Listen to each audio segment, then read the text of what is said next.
Hey guys, welcome back to the channel. As you can see in the table here, I have one of my CD copies of Sgt. Pepper's Lonely Hearts Club Band. So, I apologize, I'm shooting with the cell phone camera, so there's nobody here to actually work the camera, so I can't get in front of it.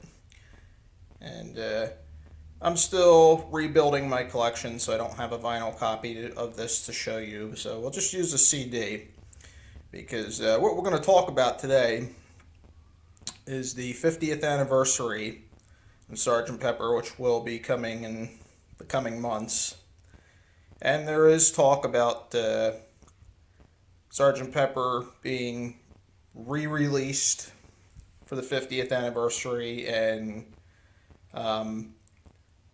Strawberry Fields Forever and Penny Lane being included on the album. So that's pretty much what this video is going to be about. It's going to be kind of, my 2 cents and thoughts on that.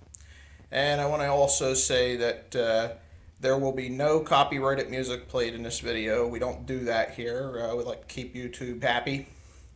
So that will not take place in this or any of my videos. So anyway, that being said, let's get forward with the discussion. Now,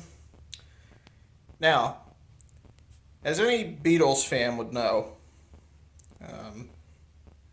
from the most basic fan to your die-hard fans, Strawberry Fields Forever and Penny Lane were two of the first three songs recorded during the Sgt. Pepper sessions. And George Martin needed something to release to the public because it had been, like a 6-month lapse in time since the Revolver album was released. So they threw Penny Lane and Strawberry Fields Forever on a 45 and released it to the public, so this way I could kind of get the public by until such a time came along as the next album was complete, hence Sgt. Pepper. Strawberry Fields Forever and Penny Lane would later go on to be released on the US version of Magical Mystery Tour, which basically the Magical Mystery Tour is just a EP on the one side and a bunch of singles on the other side, and that's how they created an album, released late in 1967. This album came in the middle of 1967, and for me, I may have talked about this in some of my videos before, the Beatles music was always on in the car, on the radios with Mom and Dad when I was a kid. Whether it be the oldies channel or the classic rock channel, there was always Beatles music played. And probably my first experience hearing the Sgt. Pepper album was about 30 years ago as a kid. I heard it with my dad. They were playing it on a classic rock radio station that he listened to. They played the album cover to cover, and I said, wow, that's incredible. I really liked it. But I wasn't really the Beatles fan I am now, 30 years ago,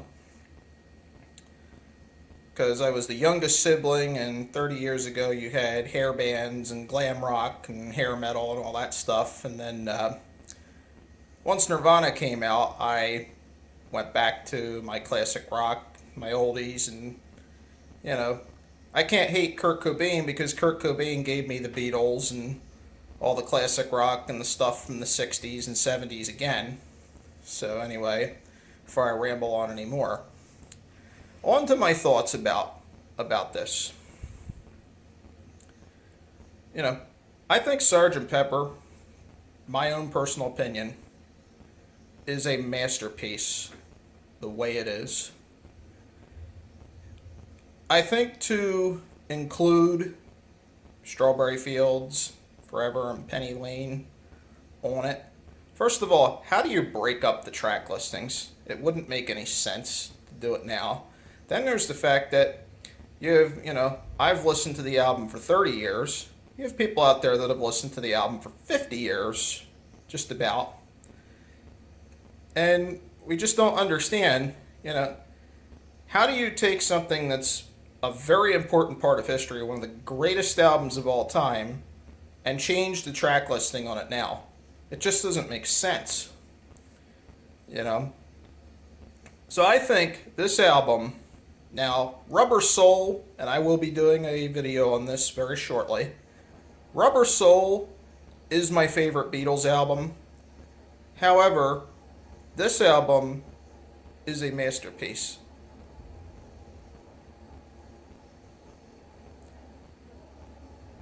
And it is my belief that this album is deserving for the 50th anniversary to be re-released as a box set. I think they should create, for the 50th anniversary, you do two things. You do a stereo version, you do a mono version. You